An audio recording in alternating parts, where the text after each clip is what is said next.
on its own but provide more security.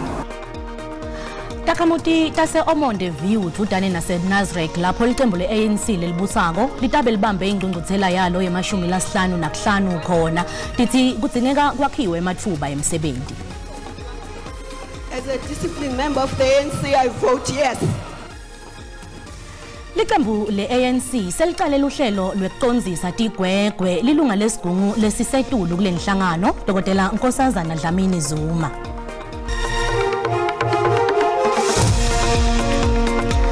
Jonile nebekunene kepha-ke belingeke lashona ngaphandle kwetindzaba talo. Natita lomuhla tingelwimi lesiswati la ku-SABC 1 asimbingelele emakhaya. Khumbula-ke ukuthi letindzaba tiyatfolakala ku-YouTube ngekuthi SABC Tindzaba. Takamuti tase Omonde View tudane nase Nazareth lapho iqembu leANC lelibusako litabe libambe ingqungquthela yalo yemashumi lasihlanu nakuhlanu khona tithi iANC kumele ite netindlela kanye nemithetho letawukhulisa umnotho iphindze yehlise kweselakala kwemsebenti. Emalungiselelo alengqungquthela asezingeni lelisetulu kanti kulapho tinqumo ngekubusa nekukhethwa kwebuholi beANC kutakwendiwa khona. 19 libe nemthelela lomobe ebhizinisini yakupheka yaChef Teddy Moyila ungulomunye wetakamuti tase Omonde View letiphilisa ngemicimbi lebasenkundleni FNB uthi ingomfa yenhlangano lebusawo yamashumi lasihlanu nesihlanu yekukhetha buholi lebucadlwana nelibhizinisi lakhe itawusita kukhulisa libhizinisi lakhe. The party on its own but provide more security, whereby we are safe in terms of how to you know, or there are police around you, around your container, your cheletenyana we editing, it's safe.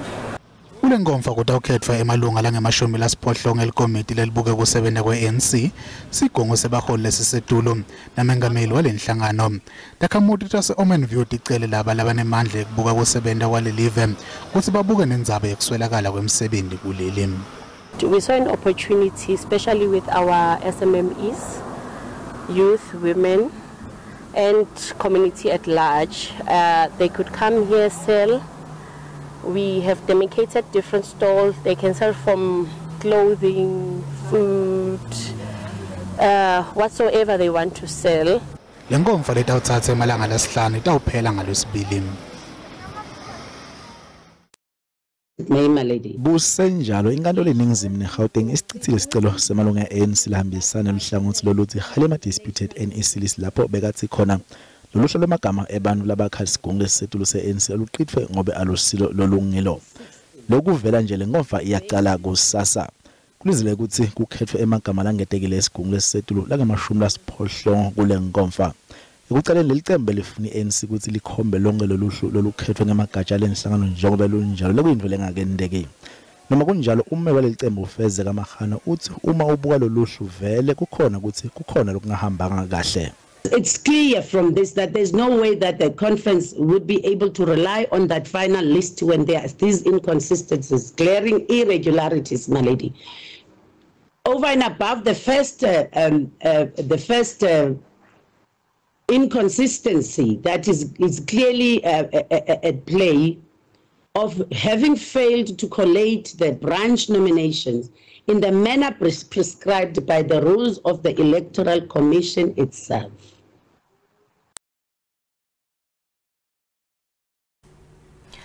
Liqembu leANC seliqale uhlelo lwekonzisa tigwegwe lilunga lesigungu lesisetulu kule nhlangano Dr. Nkosazana Dlamini-Zuma. Lokhu kuta emva kwekuthi Dlamini-Zuma avotele kwemukelwa kwembiko longaphansi kwesigaba semashumi lasiphohlongo nemfica kumthetho sekelo lokhishwe lithimba lelitimeli. As a disciplined member of the ANC, I vote yes. Ngokwendeka ngalesibili eParliament lapho khona Dlamini-Zuma obingcenye amalunga eANC eParliament lasihlanu lavotele ukwemukelwa kwalombiko kepha nguye yedwa indvuna embuso kulawo malunga. Leli thimba lelitimele liholwa inhloko ephambili amajaji Sandile Ngcobo lathola ukuthi umengameli Cyril Ramaphosa kunelicala liphathako lokufanele liphendvule kulo ngelizavo loluthinta imali emadola aseMelika lebiyoplazini lakhe phalaphala nga-2020. Dlamini-Zuma uthatha linyathelo langendlela endvulela kuqala kwenkomfa ye-ANC yekukhetha ababuholi elihlandla lamashumi lasihlanu nesihlanu. Sikubutile mbukeli ukuthi ulinzele miphi imiphumela kule ngomfa yeANC leqala kusasa. Nati tempendulo takho. kule nkompisi yakuyo ngibona imphumela izoba mihle kakhulu kodwa ke uRamaphosa uzobuyela bangambuyisela uRamaphosa into nje ngithandazile ukuthi ngandizi itule emoyeni ngoba ngathi ay i-competition is very high this time around. Alukho kuthena mina ngilindela inkomfa kaKhongolose azoyibamba kule weekend kwaze sebengilindele ukuthi ensukwini ngenzeka ukuthi umongameli Ramaphosa uzobe ngasekho kufika le nkomfa so njengoba ucaca ukuthi yamfica le nkomfa uzobe sekhona alokhu ushintsha ulindele vele caca ukuthi uyabuyela belithatha ihlanze lilandelayo. Okunye kumele begcile kuko-ke indaba ye-load shedding yabona nje load shedding isitaka kangaka ake begcile ke beke ukulwa indaba zokulwa ikhundla ke begcile ukuthi bazoxazulula kanjani indaba ye-load shedding. Ngilenzele ukuthi iANC iphume ibumbene njengoba kubonakala ukuthi ihlukene phakathi futhi bakhethe ubuholi nokuphatha kahle enhlangano. Ilindeleyo umongameli uSilal Ramaphosa aphinde onyulwe njengomongameli we-ANC azokwazi ukuqala icabinet yakhe entsha akhuphe onke amasela. Lona ngumbono wembukeli iSABC etethweswa ukuthi iphendulela ngawo. Kwenyuke kancane kuqashwa kwebantu ekoteni yesithathu kumkhakha weluhlangothi lolusemthethweni lesingathi ipheceleti yi-formal sector kuqashwa kwebantu sekuphelele kule kota kwenyuke nga-10,000 noma ke 0.1%. Kwenyuka kwecashwa kwabantu kubonakala kumkhakha le-fire card emabhizinisi tekuthengiselana ekwakha netimayini kuvuleka kwamathuba emisebenzi solokuphansi kanti-ke kubonakala ngendlela wenda ngayo umnotho kulelo ntengantengako. Kubonakala kwehla kuqashwa kwetisebenti emikhakheni leyahlukene yahulumende. Kuqashwa kwabantu kwenyuke nge-31 noma 0.3% emkhakheni wenyoni nyakenye nenyoni kulo mnyaka. We welcome these job increases, but we certainly want to urge the government and the private sector to invest a lot more, to do a lot more, and to make sure that we can address the 70% unemployment levels amongst youth, and also deal with the questions of unemployment as the society generally. That's around 10 million people. This is nearly 40% of the active population. So a lot more must be done, but we're glad that we're heading in the right direction. This trajectory will hopefully bring the desired results in the new year when there's more hope and opportunities for the young people leaving school.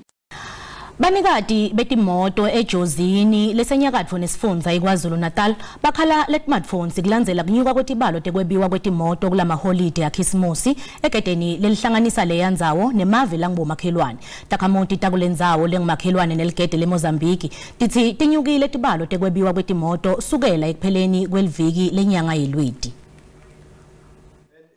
Injabulo kubo Musa Qwabe yokushayela iToyota Hilux yakhe entsha ibisa phezulu ngenkathi igilamkhuba zimephuca yona. uQwabe wayelele yedwa kwakhe eJozini ngenkathi eqekezelwa.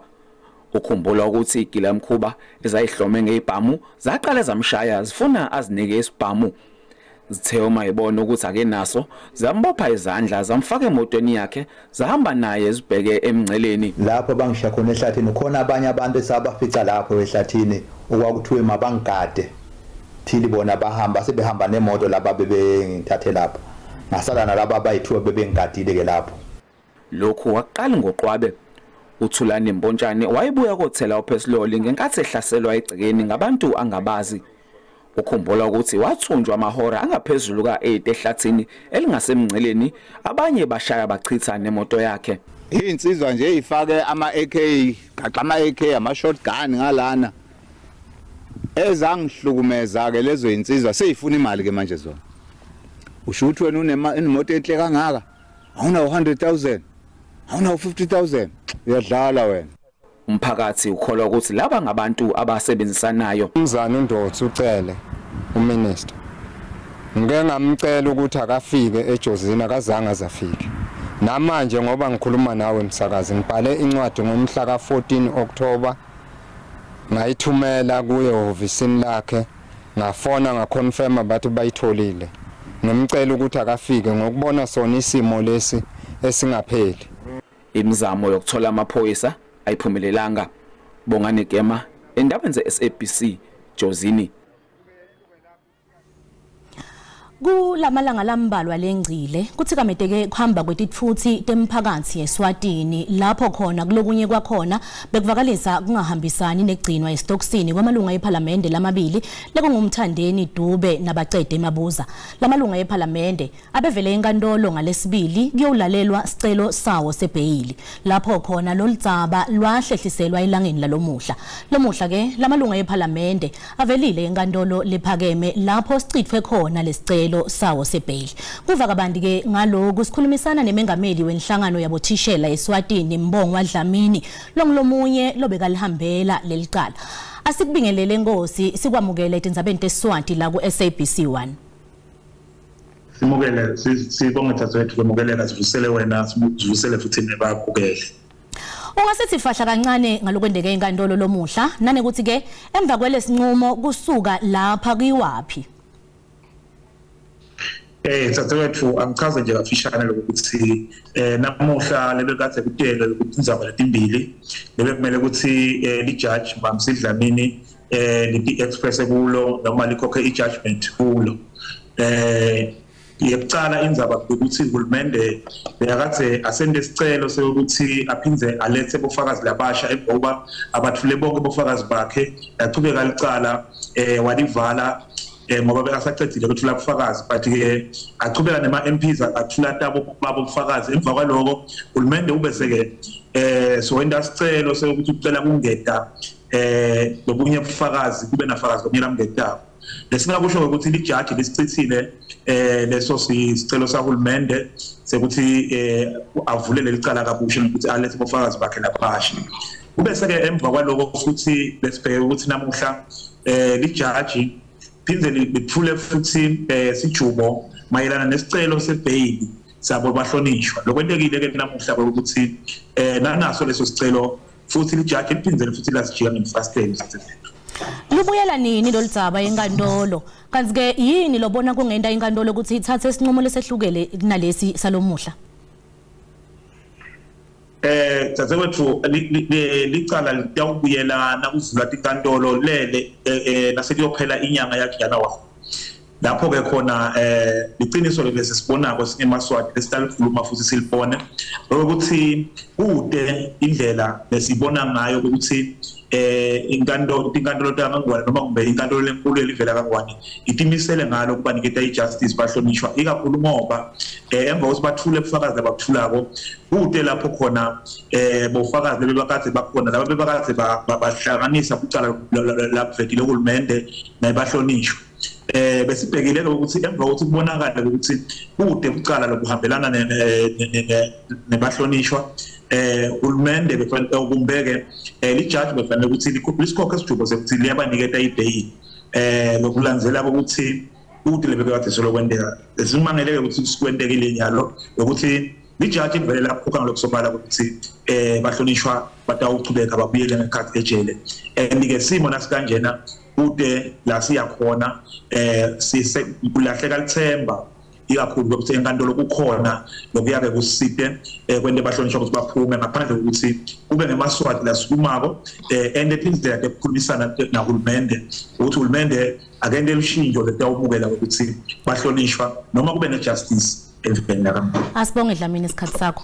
Ngumbongo Dlamini umholi wenhlangano yabothishela eSwatini. Kanti ke kuchubeka nendzaba yekungadindi kwelive leSwatini sixhumana na Dr. Siphetfo Dlamini lobeka ingcenye yebuholi belicebo leliphikisako eSwatini lelidebita ngeswalimo wase uyahlephuka uvula lakankhe lelibitwa ngeSwazis First Democratic Front. Kafishane sichazele ngaleli cembu lelisha nekuthi niphumeleni kuswalimo. Ngibonga kakhulu Dzadzewethu. Ngibonga lelithuba nasebabukeli bakho. Angicale ngisho lokuthi iparty yethu lentsha lebita ngeSwazi First Democratic Front. It's a political party lengicabanga ukuthi amongst imigomo yabo ukuthi kube khona kusebenzisana naleminye naletinye inhlangano letikhona eSwatini. That also includes trade unions lakhona. It also includes civil societies kanti nawo onke organizations. So ngingasho nje empeleni ukuthi kube khona lokuthi kungaboni ngeliso linye but le ngicabanga ukuthi akukasendi ukuthi sibe siyahlephuka njengoba sisho kuyindlela nje yekuthi phela nje lokusifuna inkululeko siwajwayede emaswati omhana kwekuthi uma sikhuluma nge-multi party democracy sikhuluma nge-freedom of association asicale sikufunze manje futhi sikwamukele ukuthi kuba kuhle kakhulu uma ngabe inhlaka tepolitiki noma inhlangano tepolitiki dikhona divuleka eSwatini sinike nebantu noma sivele sikhona eSwatini options ukuthi akwadi ku-associate kumbe nalawo ma-organizations or political parties lakhona so ngicabanga ukuthi nje kokuphendula kafisha siphumile ngekuthi sicabanga ukuthi kungaba kuhle ukuthi sisebenzisane nalamanye ama-political parties lakhona njengoba besingaboni ngesolini.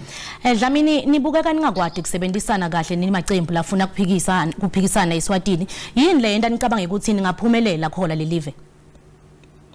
Ngicabanga ukuthi akumangalisi lokuthi kube khona kuhishashana lokuncane ke bhake akusiko lokungakanani ngoba lokusenta ukuthi sibe maswati into yinye lolwimi lunye and akushintshi lokuthi silwela inkululeko sonke ke bhake akumangalisi ngaloko ukuthi uma sikhuluma ngetembusabe noma ngentando elinyende eSwatini sitawathi ukuthi kwekucala ngqa phela sikhuluma ngedemocracy eSwatini kwekucala ngqa sikhuluma ngentando elinyende nekubusa kwemaphathi especially uma ngabe sekutaba khona lawo ma-political parties lasabonakala ukuthi sanako kuvumeleka ukuthi ativulele lawo ma-political parties even outside Swaziland. Ngebhake lesibona manje inkhululeko yemaswati ekuthini saqala ukujwayela ukuthi manje atimbanza kanye noma atihlanganise nalawo ma-political party lawafuna so yinto lensha edzadzewethu lengicabanga ukuthi kusinika lithuba ukuthi sifundzisane ngokuthi yini ngempela i-multi party democracy ngokuthi la siyakhona phambili sitawufundzana and futhi sitawusebenzisana njani.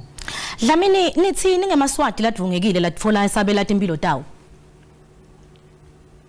Kubhlungu kakhulu lokho sithi ngiyacabanga ukuthi lesikhathi lesiphila kuso eSwatini nekuthi asibambisane nalo hulumende lokhona siyiSwazi First Democratic Front ngiyacabanga ukuthi asikuvede ukuthi sibhlungu nalemindeni leyo lelimalelwe ngemalunga ayo ikakhulu labo labasishile emhlabeni sitawukhumbula ukuthi ikakhulu kulomnyaka lophelile kuze kufike nakulomnyaka lesiko manje emaswati ayalimala ayafa and imindeni leminengi iyathikametheka kakhulu and so as SFDF ngikusho ukugcwala umnongo ukuthi we sympathize nawo onke emaswati and siyafisa siyacela futhi ukuthi kube khona kubambisana kuma political parties la khona eSwatini ukuze sikhulume ngelive linye sisalwa nanayinkinga lesibhekene nayo. Asibonge Nkosi isikhathi sakho. Asibonge Nkosi isikhathi sakho. Ngusiphetho Dlamini umholi welicembu le-SFDF eSwatini.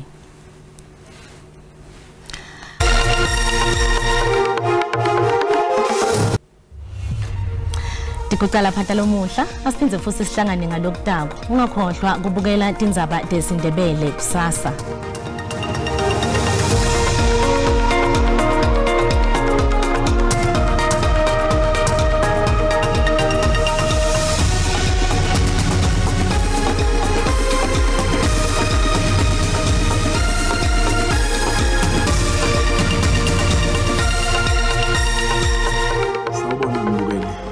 Saluleko bakamkhwanazi sibonga leTindzaba tesiSwati SABC1 ngithi ngifisela emaholide lamahle labo labakhotha umkhuluma nabo labanathako banathi babeka nganeno baphephe noma ke niphephe. Ngikubongelele mbukeli lona ngizwakele mabuza umhlelo weTindzaba tesiSwati SABC1 sisaka maholide Christmas ngifisela Christmas lo muhle nalophephile sibonana kulomnyaka odaka singenamhuzo. Ngivusela lokalibisi weTindzaba tesiSwati uSABC1 sinifisela amaholide lamahle Christmas nalaphephile khumbule ukuthi December kaqali futhi akagcini sibonana lo mnyaka lodawo. Nginokubonga Mgwenya umhleli weTindzaba tesiSwati la ku-SABC1 nami ngithi ngimfisele lokuhle kulamaholide Christmas njengoba labanye bayohlangana nemindeni akube kuthula kuphela kube nenjabulo siphinde sihlangane kulomnyaka lodawo.